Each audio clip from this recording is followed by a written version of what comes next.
दरअसल ये घटना कुछ महीने पहले की बात है, जब 1920 का दौरान चल रहा था और इंडिया और पाकिस्तान की बंटवारे की बात चल रही थी।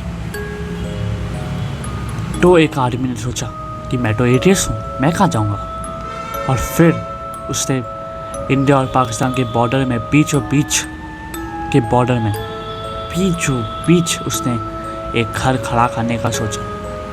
पर लोग ने सोचा कि ये पागल है, इंडिया और पाकिस्तान का बंटवारा कहाँ होगा। उन बेचारे को क्या पता कि इंडिया और पाकिस्तान का मैच भी कैंसिल नहीं होगा। एनीवेज, लोग चाकू बंदूक सब लेके उसके पास पहुँचे और बोले अपना मोमोज का दुकान कहीं और खोल। उस बेचारे की क्या गलती, वो मोमोज बेचने वाला जैसा दिखता था, उसकी क्या गलती। वो वहाँ से भागा, बहुत दूर तक भागा, क्योंकि भले ही वो मोमोज बेचने वाला लगता था, पर उसका पोता बिल्का सिंह था। इसलिए वो इतना दूर तक भागा कि वो मनाली पहुँचा। और जब वो मनाली पहुँचा, उसने देखा कि इतनी सुंदर हवेली है, इतनी सुंदर। और फिर वहाँ पे एक आदमी बैठा हुआ था और उसने उससे पूछा कि यह हवेली किसकी है। तब उसको जाके पता चला कि एक बहुत ही पुराने महान ब्रिटिश आर्किटेक्ट टॉम हॉलैंड ने इस हवेली को बनाया था।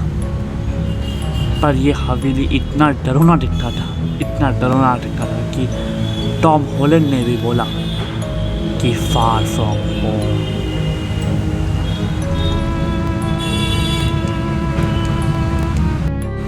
पर वो बंदा डीसी कॉमिक्स का फैन था, इसीलिए उसने सोचा कि वो क्यों ना इस महल को तहकीकात करे, देखे कि ये महल इतना डरावना है कि नहीं। जब वो महल के अंदर घुसता है तो उसको सब कुछ दिखता है जो एक महल के अंदर होता है। पर जैसे ही वो एक टेबल के सामने जाता है तो उसको एक फ़ोन दिखता है। पर ये कहानी एक सच्ची कहानी पे आधारित है। तो उसको एक पुराना सा फ़ोन दिखता है जिसके सामने एक पेपर पड़ा हुआ है।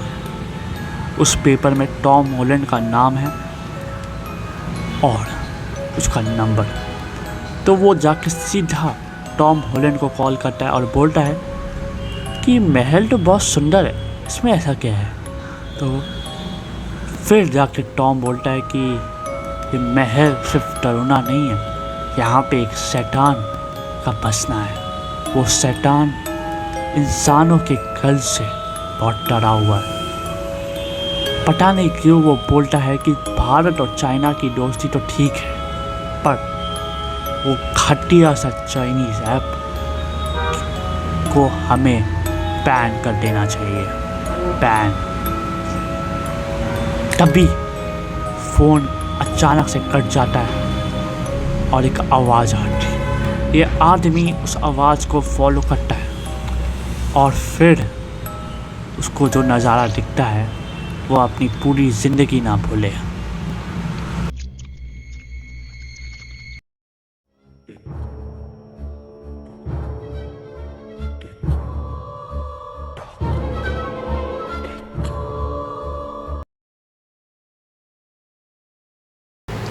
नमस्ते भाइयों बहनों, शास्त्री जी के शो में आपका स्वागत है। पहले तो मैं आप सबको शुक्रिया करना चाहता हूँ कि मेरा पहले वाला वीडियो जो आखिरी वाला वीडियो है वो अबव 1 के व्यूज़ गया है। आई होप ये वाला वीडियोस अबव 1 मिलियन जाए। क्या ये क्या बक रहे हो? Anyway, let's start the video. वैसे आज का टॉपिक है what's wrong with Indian horror movies. आप ये सोच रहे होंगे कि मैं ये वीडियो क्यों बना रहा हूँ, क्योंकि हॉन्टेड 3D का नया ट्रेलर निकला है।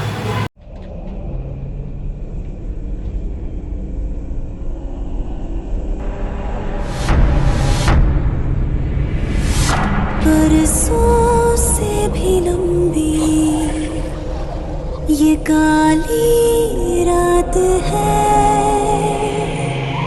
उलझनों में उलझी कुछ ऐसी। ये IMAX से पोगो कैसे पहुंच गए? पता ही पंकज त्रिपाठी का कमाल लगता है, ये नहीं ये।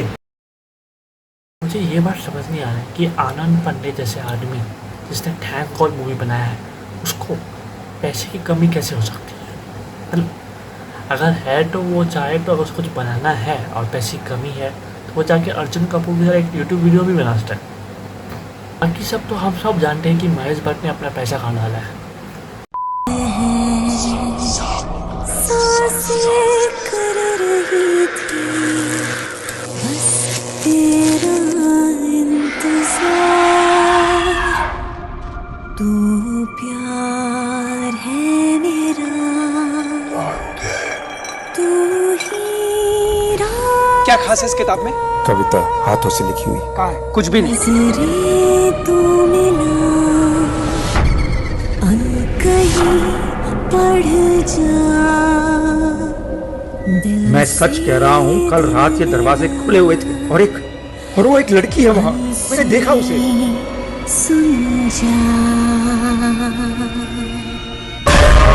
ओह जंप स्केयर, ये इंडिस का बूट मेरे मुंह पे आ गया था।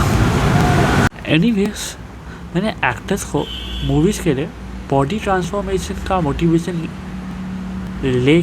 लेने के लिए मैंने अपनी आँखों से भी देखा है, सुना भी है मैंने और देखा भी है, पर ऐसा मोटिवेशन मैं पहली बार देख रहा हूँ।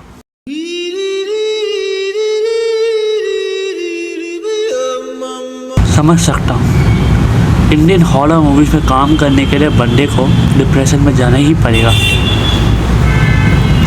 तभी तो ये लोग इतने अच्छे सैड सॉन्ग लिखते हैं। आपको क्या लगता है इंडियन हॉरर मूवीज़ का जो प्रॉब्लम है वो सिर्फ हॉन्टेड फील से सीमित है? Absolutely not. ये जो प्रॉब्लम है एक सिस्टमैटिक प्रॉब्लम है। बॉलीवुड हमेशा से वही टाइप ऑफ हॉरर मूवीज बनाते आ रहा है, इधर वही same type of background music को फिर से प्ले किया, ऐसे जैसे मानो कि किसी औरत के सामने चूहा फेंक दिया हो, या फिर भेड़िया का ब्रेकअप, और या फिर ये।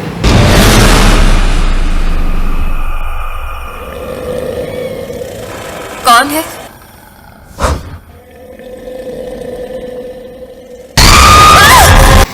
आप सुन के हैरान हो जाओगे कि इसको भी महेश भट्ट एंड आनंद पंडित ने बनाया है। वैसे ये करण अर्जुन की जो दोस्ती है,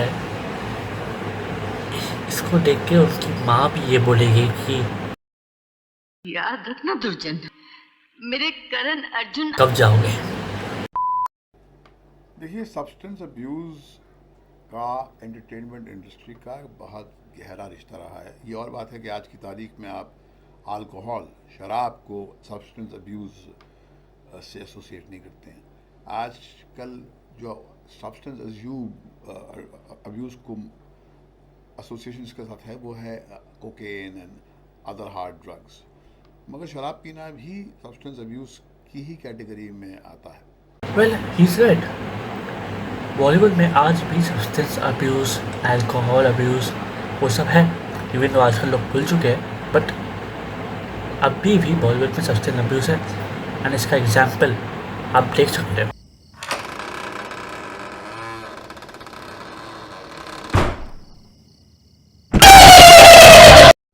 आज के लिए सिर्फ इतना ही। मुझे तो बस ये कहना था कि महेश भट्ट और आनंद पंडित को कभी भी एक हॉरर फिल्म मत देना, स्पेशली महेश को बेटी मत देना। एनीवेज, इंडियन हॉरर फिल्म का जो प्रॉब्लम है वो सिर्फ इन दोनों डायरेक्टर का नहीं, एंडली ये एक इनर बेस प्रॉब्लम है, एक सिस्टमेटिक प्रॉब्लम है कि बॉलीवुड हमेशा से वही सेम टाइप ऑफ फिल्म बनाते जा रहा है जिसमें एक लड़की ऐसा एक्ट करे जैसे कि उससे दारू पिए, वो भले एक औरत है पर उसके अंदर एक मर्द का भूत है। ये नहीं चलता रहेगा, Bollywood has to change this way. अगर आप हॉलीवुड का फिल्म देखोगे जैसे कि कीपर, तो मैंने उसका ट्रेलर 5 घंटे पहले गया, it was amazing. I want to go. I want to leave now.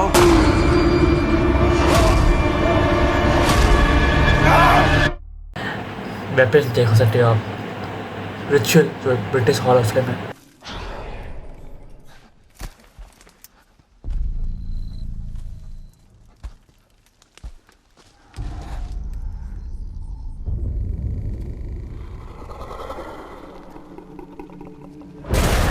Exhaust मार दो एक साउथ कोरियन हॉरर फिल्म है, it's not Hollywood but other industry भी बहुत अच्छा कर, पर अगर आप बॉलीवुड देखोगे तो it's funny, it's funny, it's great, but it is not a horror film, it's just a funny movie. मुझे बस इतना ही कहना था। Thank you for watching my video, thank you for watching my video, and also thank you for supporting me in my another channel। मेरे दूसरे वाले channel जो साहसी जी का गेमिंग है उसमें मुझे 2.9K व्यूज़ आए थे इसके फर्स्ट वीडियो में। So thank you for supporting me. बस आप ऐसे ही सभी सपोर्ट करते रहिए, एंड आई होप ये वीडियोस को और सब्सक्राइबर्स मिले, और लाइक मिले, एंड और लव मिले। बस thank you and happy Halloween and happy Diwali. Have a great future ahead। का समय अपने पे नचा के तूने चूना जो लगाया मुझे,